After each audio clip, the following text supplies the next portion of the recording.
Thank you for joining us this morning. But I think we should start. That's okay with everybody? Sure. Fine with me. Fine, thank you. Cool. So good morning, everybody. Good morning.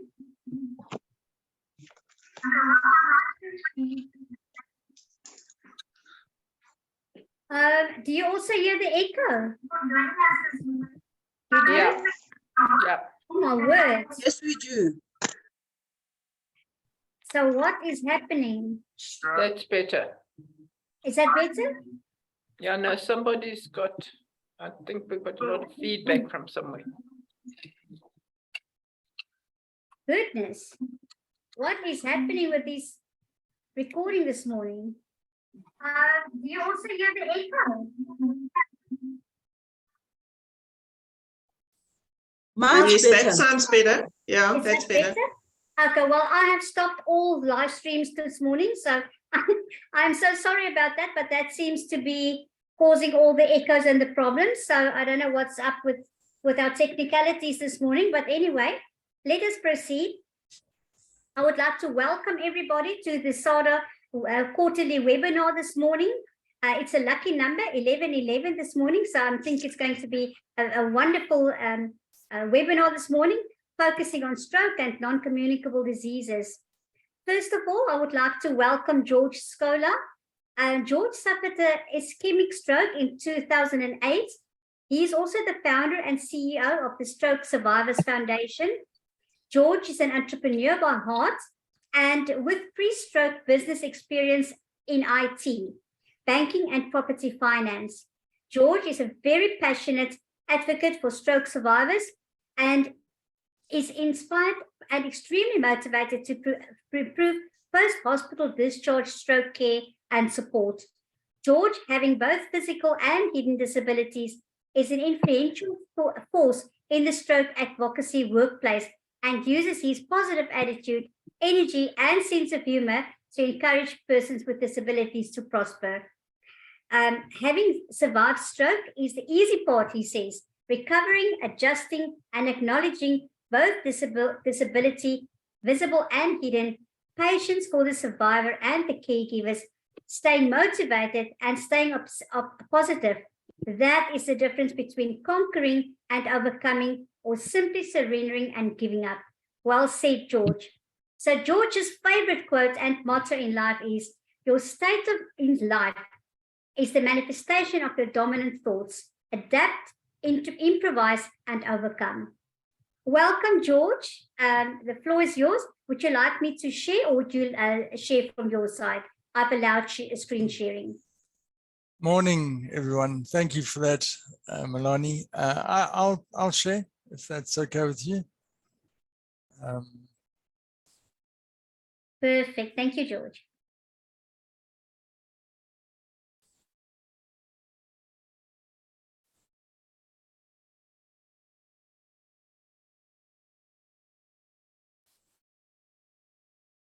Can you all see the screen?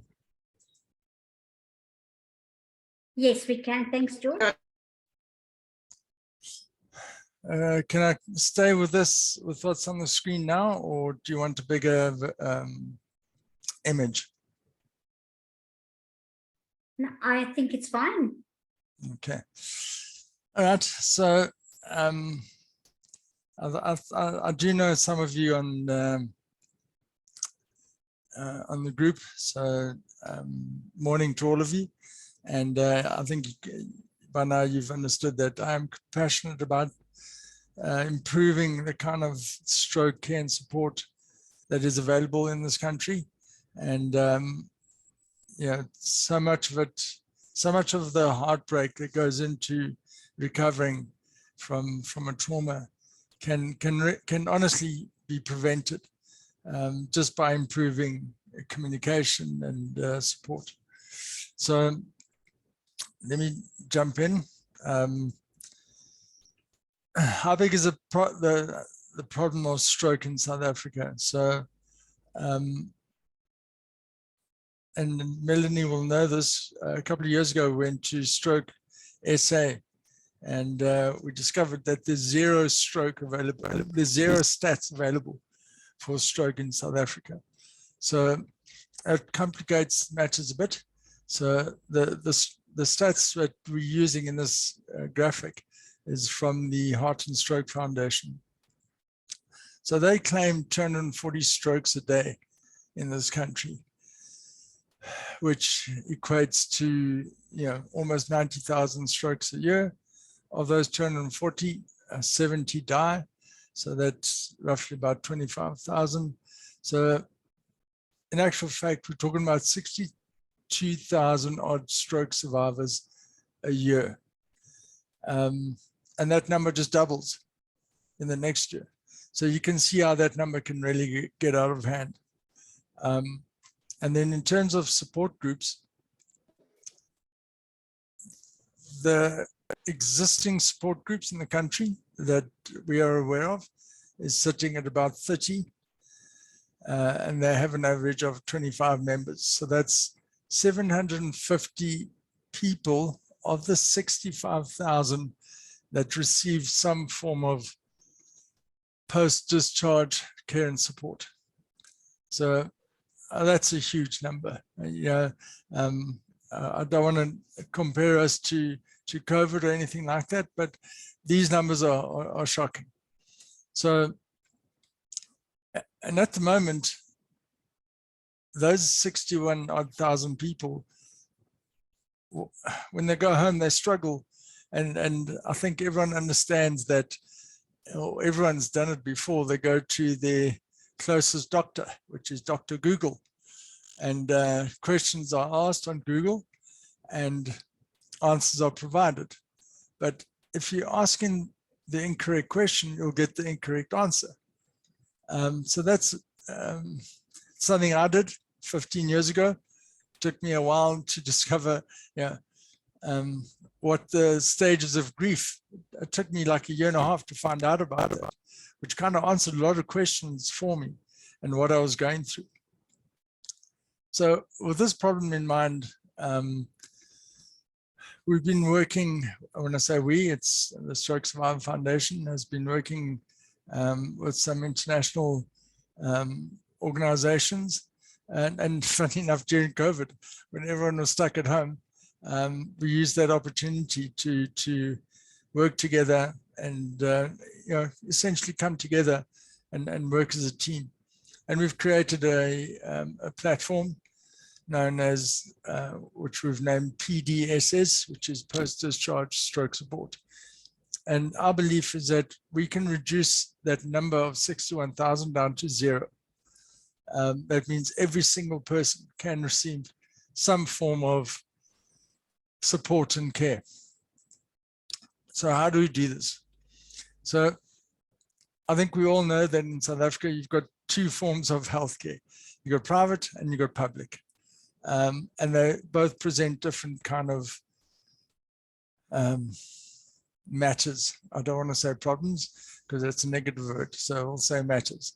So for the public sector, what we've gone and done is created a referral, which is nothing new because all doctors know about referrals to other services. So there's nothing new there. And why did we create that? It's because in the private sector, sorry, in the public sector, upon discharge, you're giving a piece of paper with a date and a time, and you have to return, or you have to go to your nearest clinic for your follow-up physio or appointment with your therapist, which is in 6 weeks' time. Now, what are the chances of that little piece of paper hanging around for 6 weeks? And then also, what happens if that person can't get transport to their appointment? So let's say they don't make that appointment. Who follows up? And I think we all understand that in the public sector, the workload is extreme. They just don't have time to follow up with the patient. So there could be 1 or 2 calls over a period of time. Eventually they give up. So we've understood that that is a pain point that we can resolve with a call center. So in order for this to work, obviously we've got to be notified of the stroke patient. So the healthcare providers, we request them to sign up on our platform so that they can refer the patient to the SSF. And obviously we do acknowledge that there are POPI Act regulations and compliance issues, which we've dealt with on our forms. Hello? Oh. So we've overcome all of that and ensure that we are fully compliant with the POPI Act. So the minute they refer to us, we know they exist. So then we can phone the patient and all their family members, because they may have dysphagia, so they can't speak. So then obviously the next person, your next of kin, is the way to move forward. And we can coordinate those appointments. So we can advise them that they've got an appointment on Monday, and are you going to make it? If they don't make it, we can phone the clinic, let them know they're not coming, and then create a follow-up appointment. So what that referral does for the public sector is that we've got what's what I'm looking for now? It's kind of a contingency plan, and ensure that that patient stays and receives their therapy. For the public sector, obviously there's different dynamics involved, because here you've got the therapists who work privately, so it's in their interest to ensure that that patient gets to come and see them. So the driving force is different in the private sector. So there we've created a mobile app. The mobile app has different categories. So we're looking for stroke survivors, healthcare professionals, family and caregivers, volunteers, and also researchers to sign up on that mobile app. Obviously, the benefits of that app is that there's a lot more technology, and chances are in the private sector, everyone has access to a smartphone, whereas in the public sector, not so lucky. Maybe you'll get a smartphone in a family, but not everyone will have a smartphone. So once they get onto our database, which this is the beauty about it, is we are connected with all the support groups, and we can refer that patient to their nearest support group that does exist.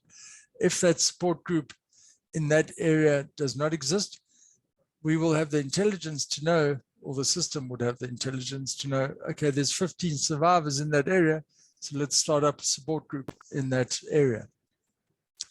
And then we can also offer desktop support. So some stroke survivors are not able to speak, but they are able to type. So, we can receive questions and provide solutions and answers. And also, they can do it in their own language, which is very important. Not just force them on one particular language to communicate. So, provide a service that they can communicate which in their home tongue. And then obviously we have a combined events calendar, which will show up all of these existing support groups when their meetings are. So it allows a stroke survivor to, should they want to attend more than one support group, they can, if there are that many in the area. So for example, in Helderberg, down in the Western Cape, in Somerset area, they've got 7 support groups functioning and operating. So literally, if you live in Strand, you can attend a support group every single day. And that's unheard of in South Africa in terms of support, stroke support.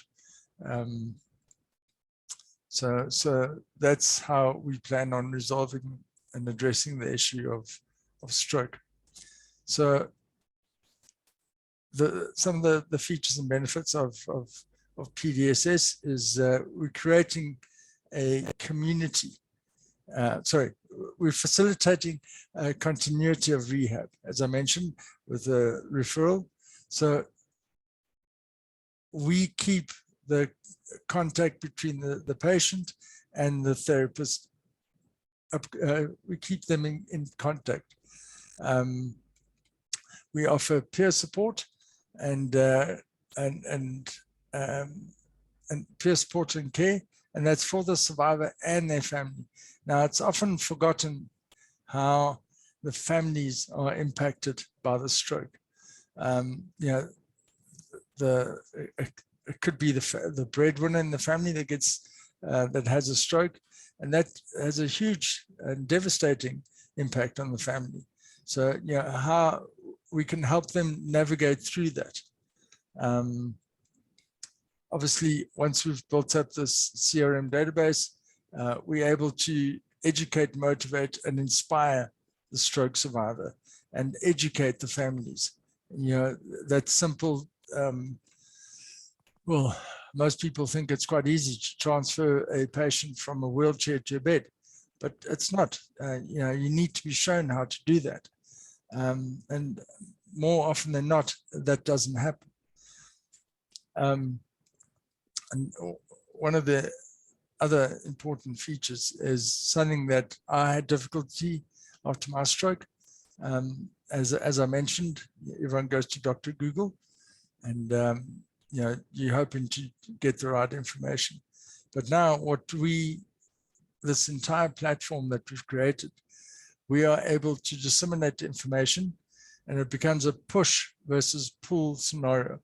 So while still fragile and in your early recovery, we can send you information, and to the family, because the family will have a huge role to play in the initial stages.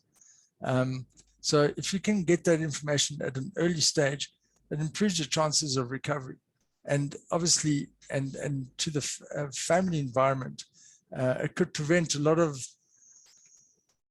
divorces occurring or families falling apart. So why PDSS? It's quite simple. So if you've spent anything from 3 days to 2 months in hospital, okay, all that therapy and all those doctors, nurses, and therapists looking after you, if you go home to nothing, then you're going to waste all the benefits that you gained in hospital. And that's the sad reality that's actually occurring at the moment. So that's a big issue in my mind, that we need to improve that post-discharge support. Early contact, as I explained earlier on, the power of being able to contact the stroke survivor and the family in the early stages when they are still fragile, that makes such a big difference in the family and their long-term relationship. Okay, I'm gonna move on because I've kind of touched on all of these things. So how does a mobile app work? So this is an overview. Essentially, we've tried to create it as simple and make it as simple to operate. So we've got, you know, essentially there's 5 screens that you can choose from. And I think under the organization screen, you will find all the other support groups. So all the support groups that we know exist, if they sign up with us, and understand this is all free. So we're empowering these support organizations. So it's not about SSF and what we're doing. It's about growing the stroke support structures in South Africa.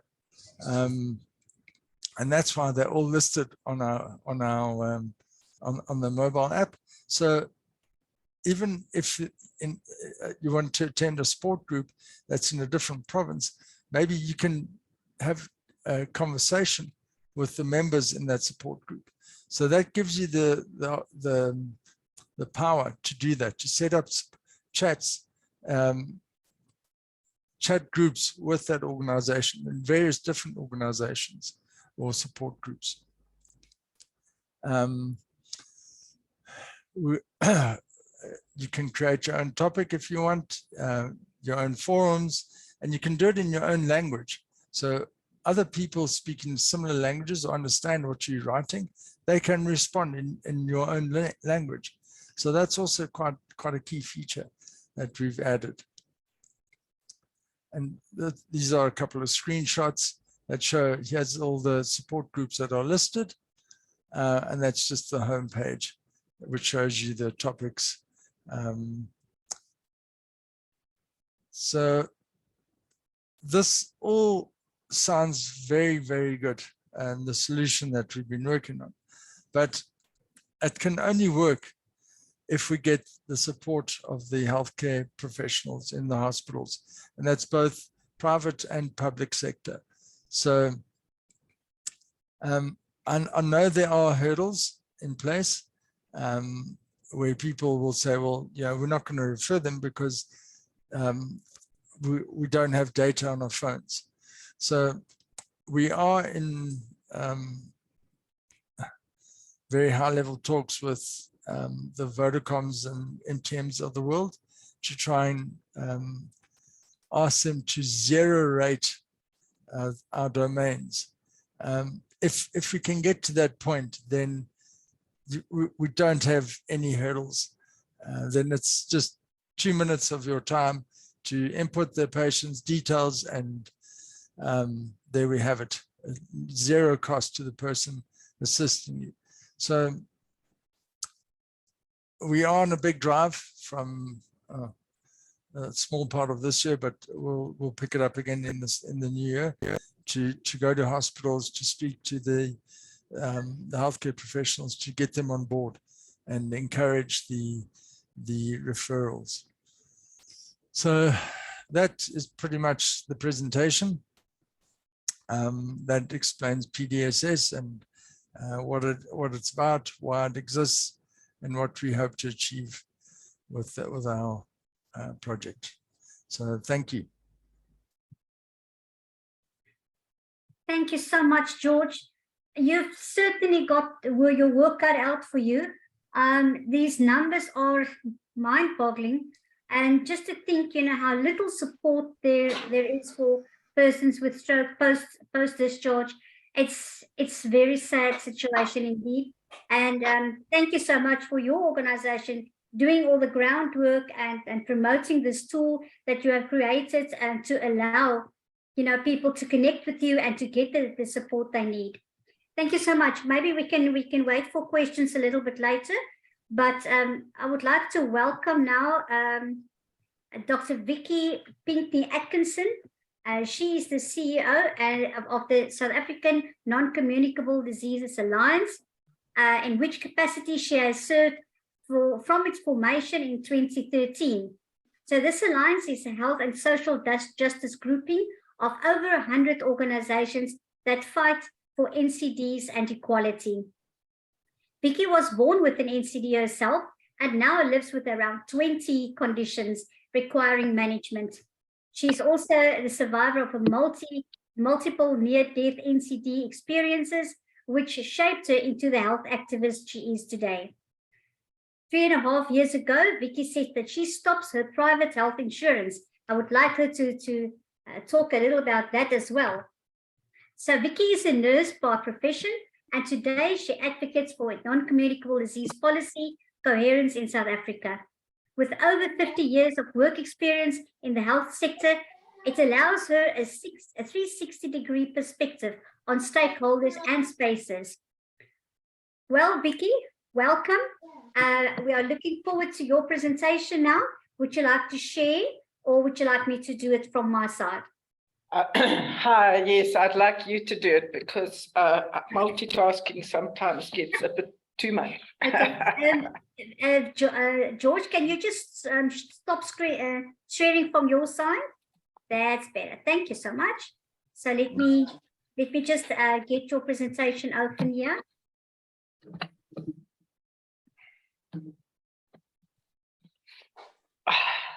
Hi there. Well, while she's getting it up, I would like to greet you all and congratulate George on his great presentation. I've now had the privilege of hearing it twice, and each time it makes more sense. And it's very much needed. So are we nearly there? And Melanie, thank you so much for all that you do behind the scenes. It's my absolute pleasure. George, can you just take down your presentation, please?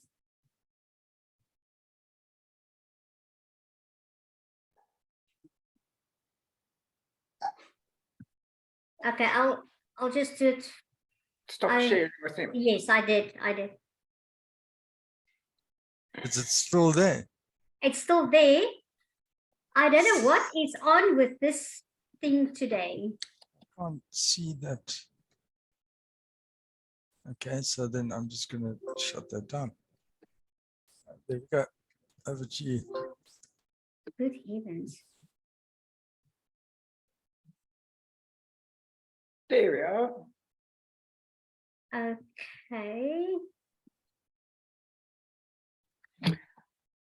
Okay, so I'll rabbit on while you fix the screen, and I think we will get there. So I've actually been working for 50 years. That's how long I've been alive. I mean, that's how long I've been working. And I also just turned 70 last week. So I am very privileged to have lived beyond premature mortality. It's considered that you die too early if you die between the ages of 30 and 70. Can you share that, the full slide, please? What is wrong today? Okay, well, maybe I should just do it. There? Can you see the screen now? Yes, but you need to use that little icon next to the size at the bottom. Yes, you're going there, and just have the slide there. Then go to the bottom. There's an icon there. Go straight across to the right-hand side. No, I don't see it on my screen at all. Okay. No, Well, what's maybe I happening? should. Okay, so Just I'll share from your side, please. Okay. All right. Okay, so stop sharing and then I can do it. Thank you. This is all bossy boots here. So now it's my chance to not be able to find what I'm looking for. So I need to be able to share the screen, and I need to be able to look at that, and I need to share, and I need to do that. There we are. Can you see it? Yes, thank you. Yes, thank you. Okay. So I'm talking on behalf of the South African Non-Communicable Diseases Alliance. It's a big, long name. Non-communicable diseases we'll get to, but it includes stroke and cancer and a whole lot of other stuff. And we've been around for nearly 10 years.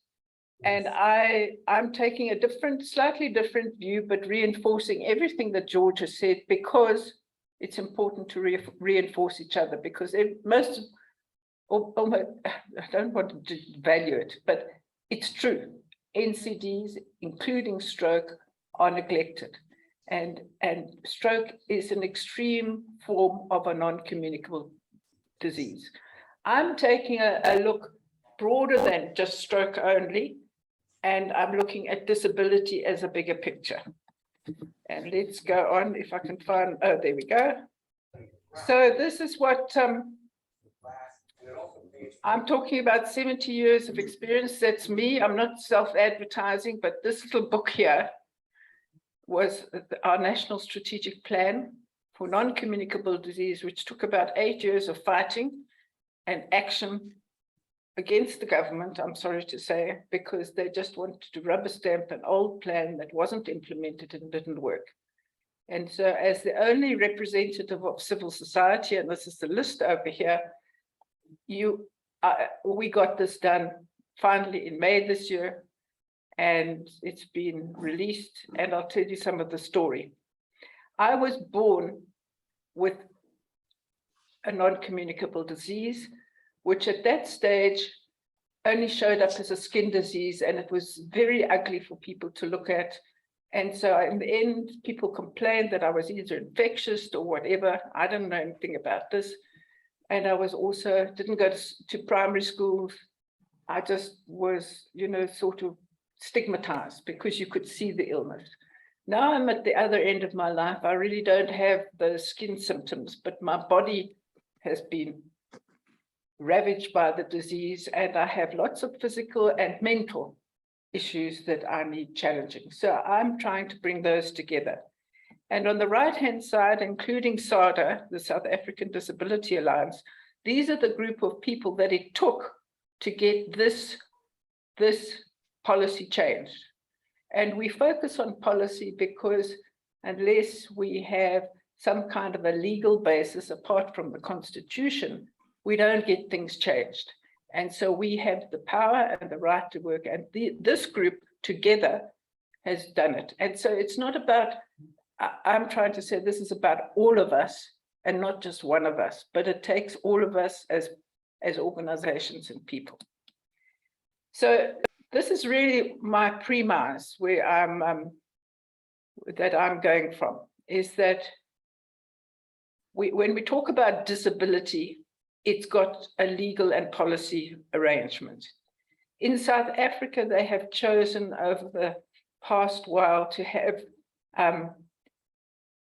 disability looked at from a social perspective. That is stigma, social grants, and those kind of issues, which are terribly important, and it's not an either or. There was a shift away from defining it as a health condition because it was felt that that was too limiting. It focused on the disabled part and not about the ability part, which is fine and good and it's proper. But I'm here today to also talk to the fact that disability has to be seen in the light of a healthcare issue, and it requires healthcare from before what George has been talking about today, and I know his organization deals with it, is prevention right through away through to palliative care and coping with things that can't be changed. And the problem is in all of this is that we have split it into these political camps. We don't see the person, and that's really what I hear George talking about, is that it's the person is not just a socially disabled that's stigmatized. It's a person who, for example, can't get healthcare or can't get prevention or a whole range of things. And we need to do both. We're talking about it from the beginning of life to the end of life, and we talk prevention all the way through diagnosis and management. It's not, and it's also about all of the social things. And so that's really the point of view that we're coming to do, that disability is not just one thing. It doesn't just deal with the social aspects of our life, it deals with the whole of us. And this slide is actually just to show you, I've had some arguments with people who are in the social disability side, which has captured most of the political attention, because in the social part of the National Development Plan, disability is acknowledged as a priority. When it comes to the health part of the disability and the non-communicable part of the National Development Plan, NCDs are not acknowledged, except that maybe in some way that you are at fault for the way that you live, and maybe we should change some taxes. So when we talk to non-communicable diseases, I'm coming around to what that is. As George said, there are very few statistics, and the only ones that we can really use to help us is to look at the death statistics, and the most recent ones are 2018. There's a group of illnesses which you see includes heart, lung, diabetes, cancer, respiratory, all the others. It counts for more than 50% of diseases in South Africa. And when we add things such as injuries and accidents, which cause a huge amount of disability, and those illnesses are then included, also globally are included in the NCDs, which account for 62% of it, nearly 63% of deaths. HIV and AIDS accounts for about 20%, and TB. So, and most of the national budget, even if it's from donor funding, goes into this. Okay, so now next slide, please. Oh, I'm doing it. Oh, shucks. So if we look at this graph, it just shows you that picture. These are infectious diseases, communicable diseases. The years are over here. And it was a small period here during the time of the 2000s, and when communicable diseases were the greatest cause of death. And that is a horrible thing. And thank goodness we've now found the ways to treat it. And those people stay alive and they live long enough to start dying of things called non-communicable diseases. And so, and this population here, the people living with communicable diseases, have well-funded programs, and the people with these, which is a large proportion of the population, have poorly funded programs that are not, you can't even see where the funding comes from. So we're talking, and so also George was speaking primarily, I thought, to the private sector, which is only 20% of the population. 80% of our country uses the healthcare facilities that the policymakers, the politicians, the healthcare workers don't use themselves. So that for me is why I'm an activist, is that we are really down and in trouble. So if you look at this picture, you can see here that that these are the causes of death by gender, by sex, men and women. When you look at women, and here at the females, number one killer of women is diabetes. And diabetes is important because it's a risk factor for having a stroke. The number two killer of women is the very cerebrovascular disease that George is talking to. The number three killer is high blood pressure, which is a risk factor for stroke. And then we go on to number four, which is other forms of heart. I'm trying to show you here that the top causes in both men and women are non-communicable diseases. And so, and some of these things are preventable, and we need to move from there. When we come to the issue of universal health coverage, or as we call it in this country, national health insurance, it has three parts: good quality healthcare, there is equity in the healthcare, and finally there is a financial plan. It's about risk and stopping you from having from going bankrupt while you or just going into deeper poverty. And this is what our country focuses on. And we have not got anywhere near this discussion on equity. In fact, there is very little transparency on the discussions of what actually are the packages. They don't include people. They don't think that we are important enough to get involved. And when you look at the policy, and I'm pulling this out of the policy because this is where the root of the problem is.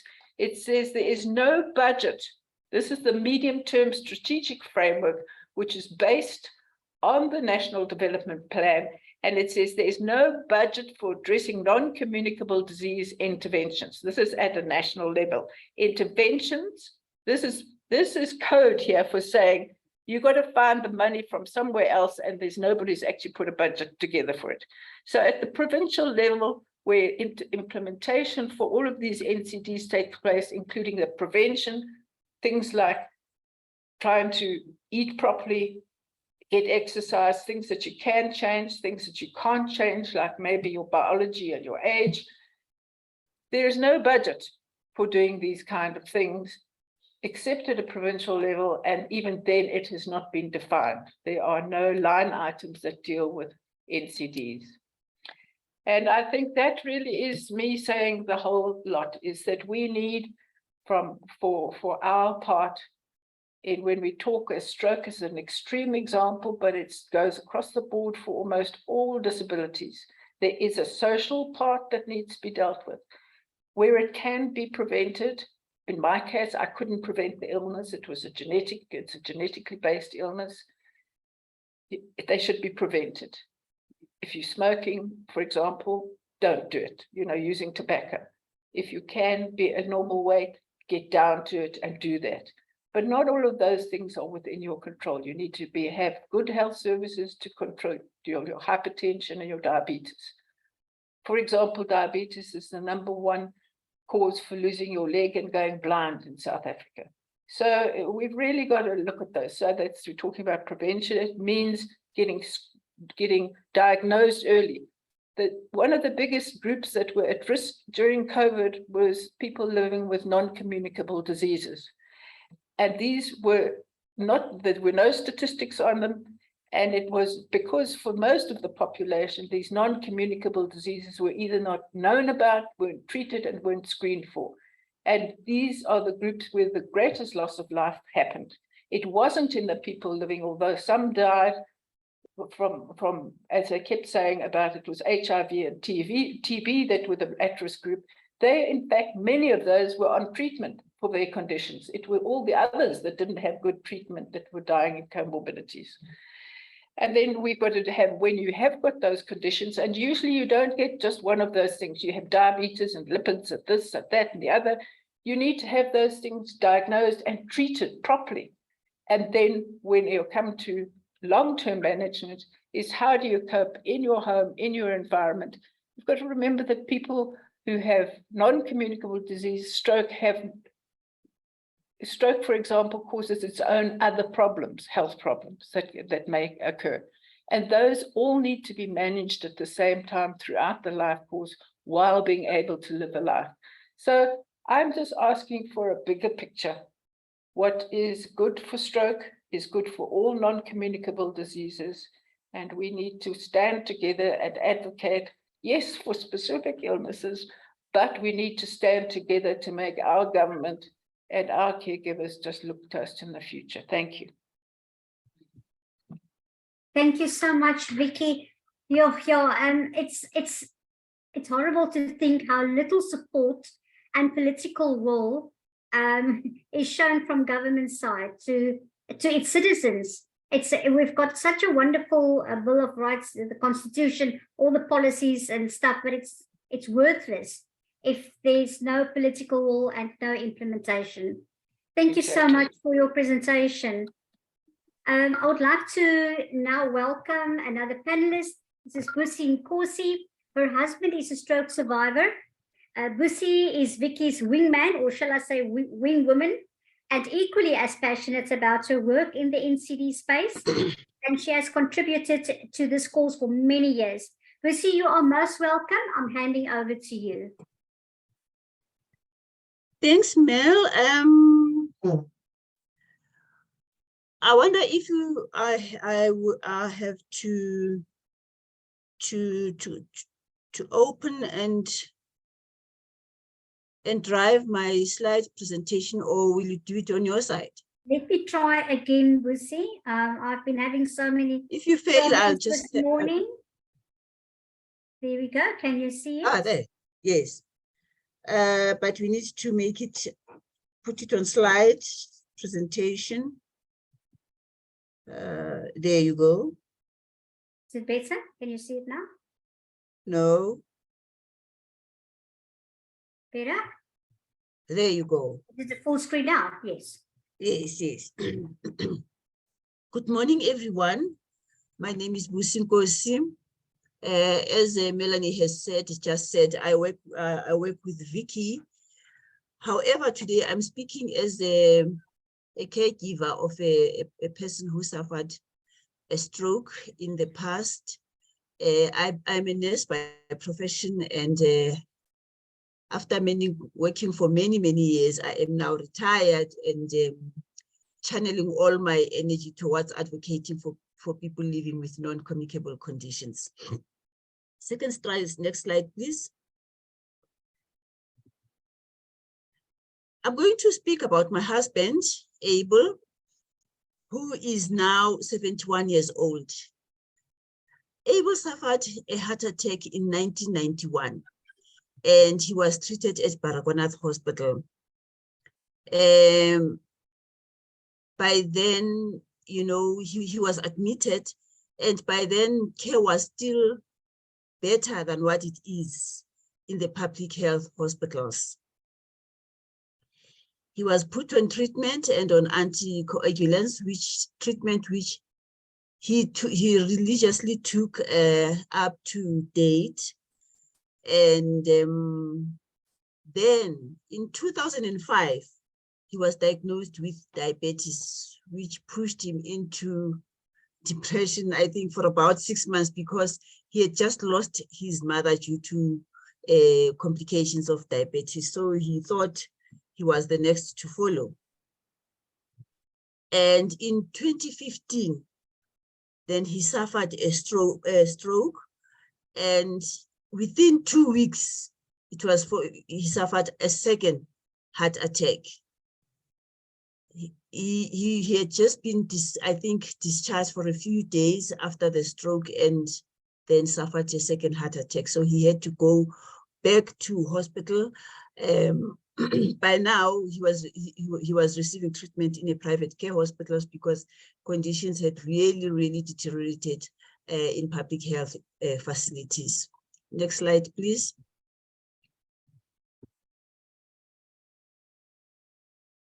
Next slide, Mel. I'm trying. Oh, okay. I'm trying.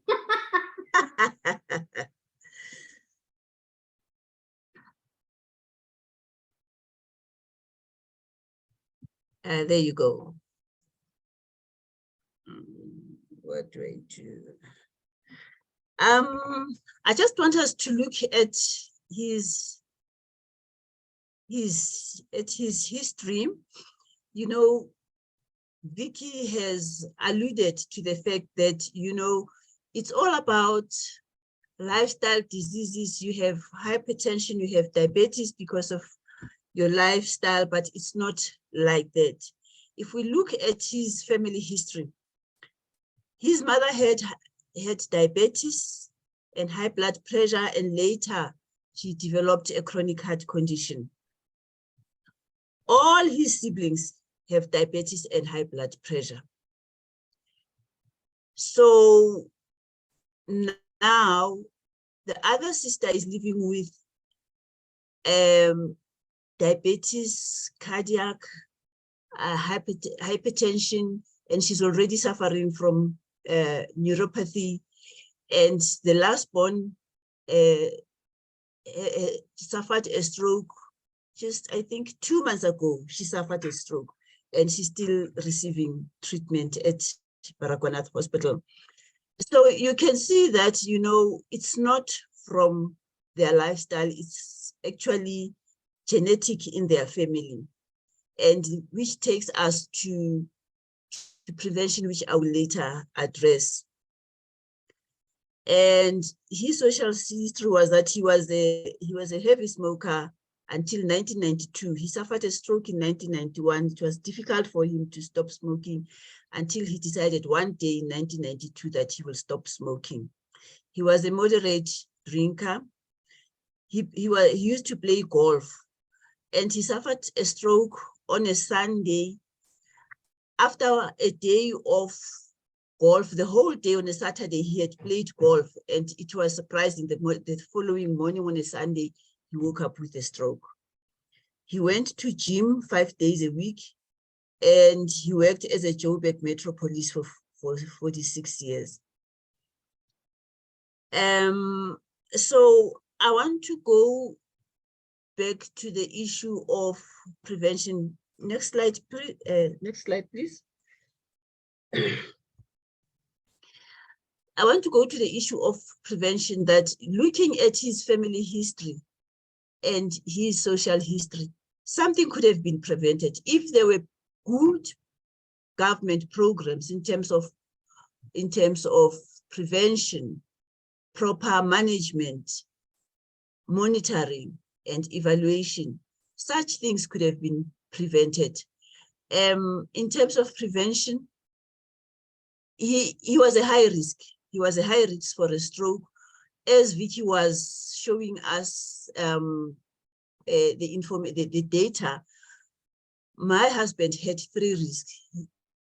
He had a cardiovascular condition, hypertension, diabetes. So he was a stroke high risk. And you look at, well, someone we are not speaking about, but look at his sister as well. With all those conditions, she was also a high risk for stroke. With good government programs, particularly policy and proper implementation of policy, you know, people should have known from long ago that smoking predisposes you to all sorts of conditions, stroke included in those. So yes, what also came out, you know, just prior, when we look back, is that history, you know, he was not on adequate dosages in drugs. You know, the doctor was kind of hesitant to increase his the dosage in the treatment that he was taking. So it's a lot of things that went wrong that led to him suffering a stroke eventually. However, today he's on treatment for all the illnesses. He's got the hypertension, diabetes, taking cardiac drugs. He is well controlled at the moment. He does not smoke. However, he suffers from very bad neuropathic pain is in his right hand that is partially functioning, but he's literally living on strong analgesics every day. He can't do without. So yeah, I was, as George was presenting, I was just thinking that, you know, perhaps he might have, just wanting to know what the group offers as the support group offers, you know, as being the benefits of being part and parcel of the support group, and if there is any branch this side, because we live in Deep Blue, Soweto. Next slide, please. Oh, before this one just want to show you that I'm a Zulu woman. Yes, that's the one. And I am just saying, you know, going back to what I've said earlier, that if there were good policies, well implemented with proper monitoring and evaluation, such conditions or NCDs would be avoided, or those which cannot be avoided, that are really genetic, they would be better managed, and the quality of life of people living with NCDs would be much improved, and premature death would be avoided. Fortunately, he just turned 71 on the 1st of November. So he has also crossed over the line of premature death. Thank you.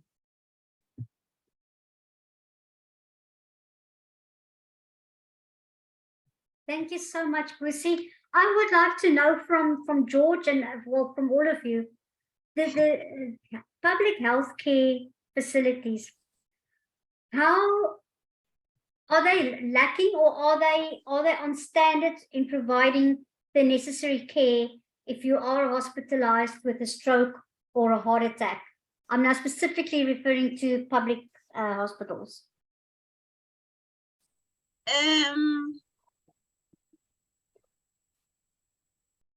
It depends on where you are. it really depends on where you are in the country. If you are in urban areas, for example, my sister-in-law suffered a stroke 2 months ago. He's attending treatment at the Baragwanath Hospital. I think the treatment that he's getting is fair, not the care, the treatment in terms of drugs, but it is not adequate because she's receiving physio once a week. So we have to complement her physio. So on the other side, she's paying for private physiotherapy because we think physio once a week is not enough. They do basic, no, not only basic, even advanced investigations they do. But the care is not great in public hospitals. You have no say. It's a take it or leave it. You must accept what they give to you. And if you are not happy with it, you can't voice it. You must go, take it and go. So like my sister-in-law, she does not have she does not have a medical aid. So she can't afford private health care. So whatever she does, in private, she must pay for that. That is why we are paying for the private physio, because we think she needs to get more than 1 hour of physio in a week. Yeah. But I think in rural areas, in areas that are not like urban, look, we are like 5 minutes away from Baragwanath Hospital, so we are well placed. But there are those people who are not in areas like this, so their situation is much different and much more difficult than ours. I can actually agree with you on that. I took care of my aunt and uncle in when we were living in Northwest in Cloudsdorp, and my aunt had a stroke and my uncle had cancer of the esophagus. The treatment they received there was shocking, to say the least. They, like, for one instance, my aunt had a stroke. She wasn't she couldn't speak. I also always accompanied her to talk on her behalf because I sort of could understand what she was saying, but they wouldn't allow me into the hospital to talk with her, so I was left outside.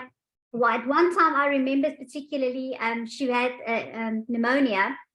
It was in the middle of winter. We took her to the Tepong Hospital in Klerksdorp, and they waited for a bed for her. We sat there for the whole day. She was very ill at that stage, hardly could sit up straight in a wheelchair. Then we were told to go home and they will find a bed for her. We must leave her there. It was late at night. 3:30 in the morning, they phoned us to come and collect her because there still wasn't a bed available. We got there. We found her outside in the dead of winter with pneumonia. They just pushed her. I was horrified. And I've heard similar accounts from many people. Yeah. I mean, there aren't blankets, there aren't food. You must bring the patient's own food. Sometimes your own pillows and even mattresses. Yeah. So I'm just thinking, if this is the state of the public health facilities, how then could they push and allocate money to where it's sort of, I know primary health care is important, but I mean, shouldn't government start by fixing what is wrong and supporting and preventing and adequately treating NCDs and preventing much serious stuff later on in life? And I think that is where we, as a sector, disability and NCDs, must really work together to push for that. I don't know, Vicky, it was interesting that you actually resigned from your private medical health care. Why did you decide to do that? So I thank you. I don't want to make this all about slogging the government health facilities. Mm-hmm. So why did I resign? Well, number one, I was advocating for people, and I wasn't in the same boat as them. So I had private healthcare, and I was just like every other government official, every other healthcare provider who works in the system. I was talking about something that I didn't actually use. And I had worked for many years in the government sector all across South Africa. And so I thought that was a farce. If we were actually trying to get things changed, and our government, according to our constitution, is supposed to take care of our health rights, I thought it was an incredible farce that I would then just be, it's fine, I'm talking about you, but I'm not talking for you. I see. Because I'm not actually doing that. And so I think that was, and also I got very fed up with the medical aids because there is a whole lot of deceit with medical aids. The prescribed minimum benefits are managed in a way that suits them. Yeah. I have a number of the 25 chronic health conditions, now diabetes, including arthritis, including a whole lot of stuff. Every time I went to get my diabetes medicine, they would pay, except for the cheapest, oldest medicines, they would make me do a co-payment of 40%. And then they would argue about which blood tests I could have, which was critical to stop me dying of a stroke or a heart attack, all of those things. But every time I would end up with a bill of 5,000 Rand, and then between the laboratories and the medical aid, they would go into all kinds of stupid technical arguments about claiming that meant that I was the one, and I did everything. And the Council for Medical Schemes does not function adequately when you want to complain. Medical schemes are not built so that the customers can actually fight back with them as a group. You are all individuals fighting a big conglomerate, and that is not good enough for me. So I think there were all of those issues. And then to come back to the next point that I really wanted to go on is that in stroke, and to talk about the services, and then I'll shut up for now. But when it comes to stroke, having an acute stroke, having the actual stroke or a transient ischemic attack, time is of the essence. Yeah. One of the issues is that you have to get to the hospital, and if you fast, and if you've got an ischemic stroke, there are medicines that can be given that will limit the amount of damage and disability that you have. And so I think they talk. So you've got to actually do this. And so if you don't have a functioning ambulance service, you don't have a way in which people can get diagnosed that they don't know that it's a stroke, they need to get there. And you can't get to a hospital within that period of time. You can see where the disability starts right at the bottom. You know, it's right from the very time. And I know where I live, I'm pretty sure that I would, in fact, I know already, I had a discussion. So I would not even qualify. I don't even qualify in the government sector should I have an ischemic stroke for that particular medicine. Because at the recent meeting where George and I met, I was talking to the professor of accident trauma and medicine, and she was telling me that unbeknownst to me and not made public is if you're over the age of 65, they've already rationed the services. So they've made a decision in the Transvaal that you will not get any medication if you have an ischemic stroke because you're too old.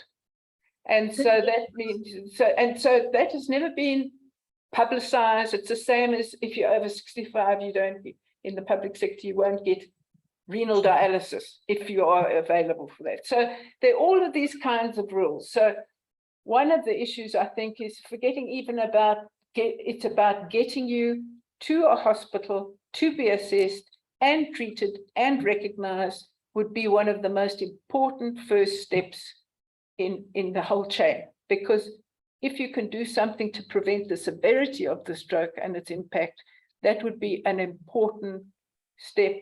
But after that, the chances are you're going to be fighting with a bigger disability and loss than you might have been given. So I'm shutting up and saying thank you. That's my 2 cents worth. Thank you. Bye-bye. Are there any other questions from the floor? Yes, we've got raised hands. Tato. Hello, everybody. Okay, this one is, for me, it's quite important because I take note of how important it is to get urgent access to the hospitals and the medical assistant as needed.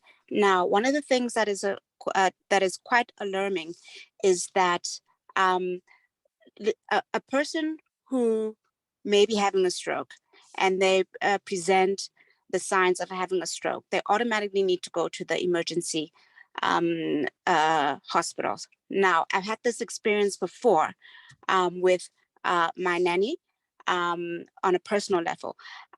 So basically, when you go to a public hospital, and I'm going to be specific, if you go to Helen Joseph and you go to the emergency rooms, they will ask you for a referral, which fundamentally doesn't make sense.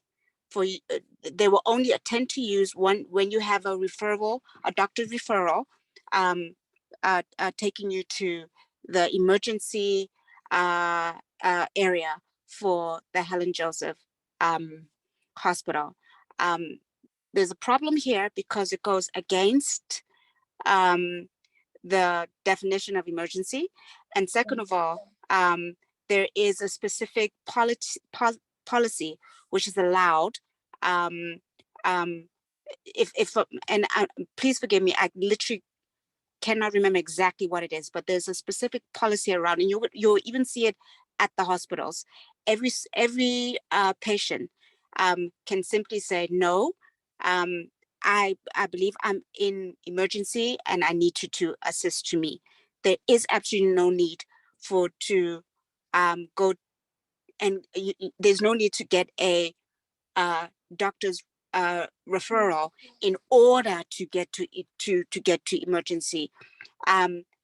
This completely ignores the cost of transportation, even the cost of the time in being able to get to a doctor, whether it's public or private, even before you can go to emergency. And these are the part of the issues that, you know, we need to address with the policies as well, and make the public aware of, as in society aware of, just to ensure that if this should ever happen, they literally, you know, will have specific words to say to articulate that I do believe that I'm having a stroke, or the person with me is having a stroke. This is an emergency situation. Please attend immediately. Yeah, I agree. I also saw George's hand up. So there's been so many comments that I couldn't keep up. So in terms of the standard of care in the public sector, you've got two extremes. So number one, you look at Tato's scenario that she just gave us, where she took a patient into emergency with the signs of a stroke, and they refused treating her. Okay, and then you go to the other extreme, where I know of a stroke survivor reduced to a wheelchair, and through the correct procedure and processes, they were giving a 70,000 Rand brand new wheelchair. Wow. So how do you measure those two extremes? When somebody's not, it gets refused before they even get treated, and if they do go to hospital, some are discharged after 3 days. And yet here's somebody who gets a brand new wheelchair. So where's the balance? You just got to find the balance. And it boils down to desire, because the person that got the wheelchair, they had a caring team of therapists who went through the process and applied, got it approved, got the wheelchair. So the system does work, but it's the people running those systems that sometimes don't work. So it boils down to desire. And in the private sector, desire is not really a factor, because there it's about money, it's about shareholders. So, George, do you think there's a lack of training, for all medical personnel as well, to sensitize them about the needs and the urgency and just to basic humanity, caring, being compassionate, and seeing the post-stroke or post-discharge of any similar condition, the support of the family, for instance. I mean, that doesn't only impact the patient or the person who had the stroke, but it impacts the whole family. Like I said, the easiest thing is surviving a stroke, because you don't really have a choice there. Okay. Hopefully you get into hospital, hopefully you get treated. I was able to get the TBA injection. So could it have ended up worse for me? Possibly. Could it have ended up better for me? Who knows? So the point is, after 2 months, I was sent home. And that's when living with a stroke, that's when it starts, when you get sent home.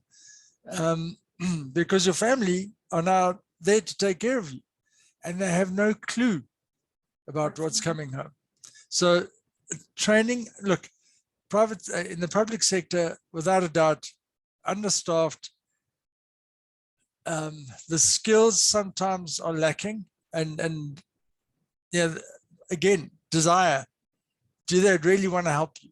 Because I know if I want to help somebody, I'll go through any firewall that I have to help that person. And sometimes you don't get the same kind of attitude. So if the attitudes are wrong, you're not going to get the care that you want. And that's just reality. And I think it's not only South Africa, it's worldwide. That's just reality. Busi, would you like to come in here? I think George has just said what I wanted to say, but I wanted to ask him if as you say, you will be speaking to hospitals, that do you have any desire of going to the public health hospitals? Because, even in the private sector, post-stroke, there is no support that you get. My husband was just discharged. We were not prepared as to how to care for him. Just fortunate that I'm a nurse by profession. But both in public and private hospitals, maybe some, once they referred him to a physiotherapist and an occupational therapist, that was it in the private sector. There is no other form of preparation they make for the patient to be received by his or her family. So my question is, will you be visiting the public health institutions as well, apart from the well-resourced private healthcare facilities? Thank you. Thanks for that question, Busi. So the answer is yes. So we're part of a CVA work group with the Gauteng Health Department. So we do already work with some of the government hospitals. This question is such a loaded question, because there are, so prior to COVID, excuse me, I think that, I can't remember the exact number of rehab hospitals in Gauteng. And COVID came in, and obviously they needed all the beds. So I think they were reduced to 2 rehab centers in Gauteng. And I don't believe they have fully recovered to their full number. So there is a lack of rehab centers. And in terms of support groups thereafter, not many, I'm being very kind. Okay, let me change that and say only a few hospitals have gone the extra mile to create a support group. So there are some support groups in Soweto, and Baragwanath is involved in a couple of them. But I think maybe Tina can come in here and comment on private healthcare, because they also have similar issues. I've had very good feedback from some private hospitals, and some very bad as well. So yeah, we will be going to both private and public hospitals and doing a bit of an awareness campaign. Right. I think awareness raising is just a continuous, it shouldn't be, just for the Disability Rights Awareness Month. It should be a 365-day ongoing process. Vicky? Hi, thanks. I also want to give a shout out in a number of areas, but for example, I know that there are now rehabilitation teams in the district, and some of those function absolutely wonderfully. And for example, I'll give a shout out for Kuruleni. They can get it working. They can get the team, follow you through into the community, and that's public health sector. And I've had experience of it working, and they are highly rated. But not everybody's got a multidisciplinary rehabilitation team, and not everybody gets into it. And where the theory is, where there is policy, and where the policy is implemented, well, there is policy everywhere, but where it's implemented, then that's a life changer and a game changer. So I think it's about all of us being vigilant and activists for our health across the board. And we have to just keep on shouting. We do have a human rights case complaint with the Human Rights Commission about all of these issues. It goes way beyond health. It goes to dignity. It goes for involving us in our decisions, in being transparent about how they make the decisions. Do they include the public?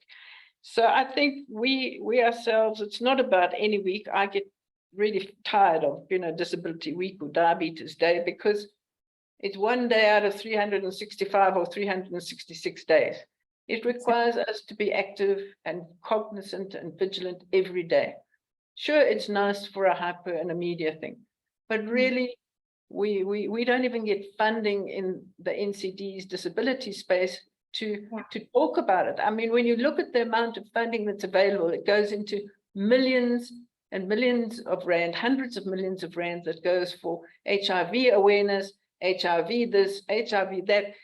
We don't, there's less than R1 million that some goes to mental health.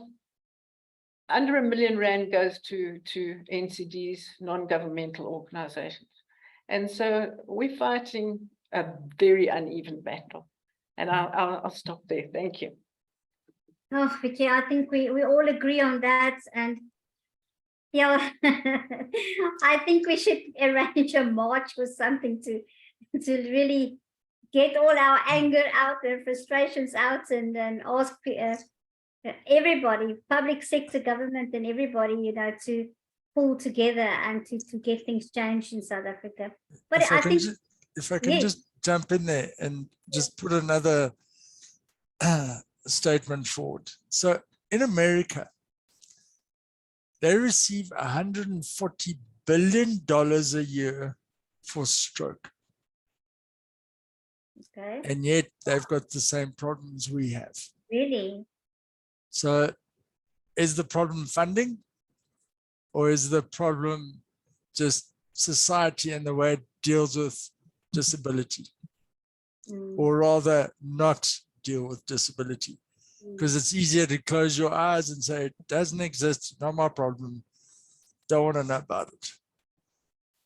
If I could just add something, I think it also depends on your health system.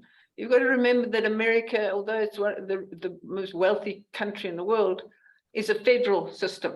So every state is different. And that's exactly what's in our country, is that every province is different, even though they might give, there's 200 million people, I think, in America. And so that's still a tiny bit, of money. I'm saying that the poor people are the ones that are going to suffer the most in any country. And it is the poor people in our country that are suffering the most and are the most unequal. We have a federal system, and every province is responsible for implementing its budget and doing its healthcare facilities. And so it depends very much where you live. So I know you're using the John. Yes, they have a lot of money, and yes, the problems. But I think as a proportion of who gets, I would say we are the most unequal country in the world, George. And I think it's odious to compare us with a country like America. We are not even in the same ballpark. Even, I just think it's odious. We're talking about an upper income. We're talking about the most unequal country in the world. And it's 80% of our population are like that. So I'm going to never, ever allow you to use those stats again. Thank you. Vicky, do you have any stats or information about the rest of Africa with regards to?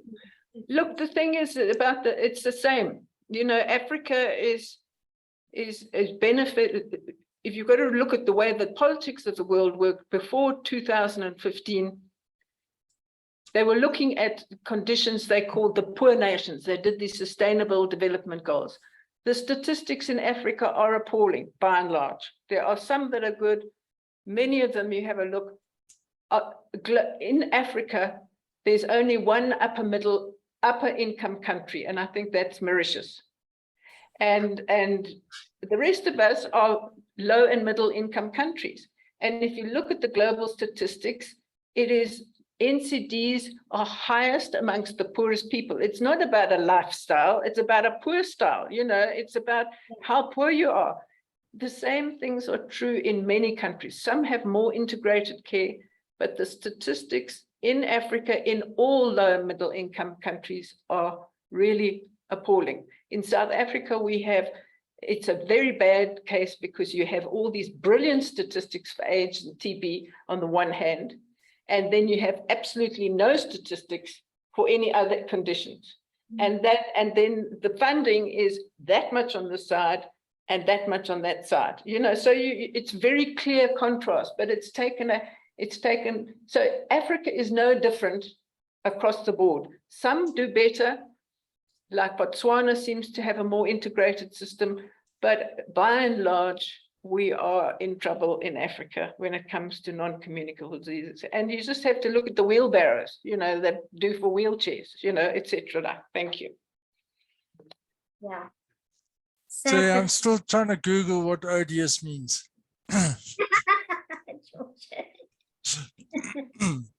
Sorry, the American stats I was using is just to show that even with money, we may not get things right. That's all I'm trying to say. Are there any other questions for our panelists? Doesn't look like it. Well, this is... Sorry, we can keep on talking amongst ourselves until the cows come home. Thanks. I know. That is true. Well, then I think if you don't mind, I would make this recording available with presentations. I will definitely do that on our Facebook page and on our SARA website. So I would just like to thank all of our panelists for their presentations today. I'm sure that everyone, including myself, I agree that this has been very informative and heartwarming to know that we have self-advocate champions championing our cause. And yeah, thank you so much for everybody. And I really hope that you have a lovely weekend and keep strong, keep on fighting. We will get there in the end. Thank you so much. Thank you so much. Bye-bye. Goodbye, everyone. Thank you very much, Melanie. Thank you.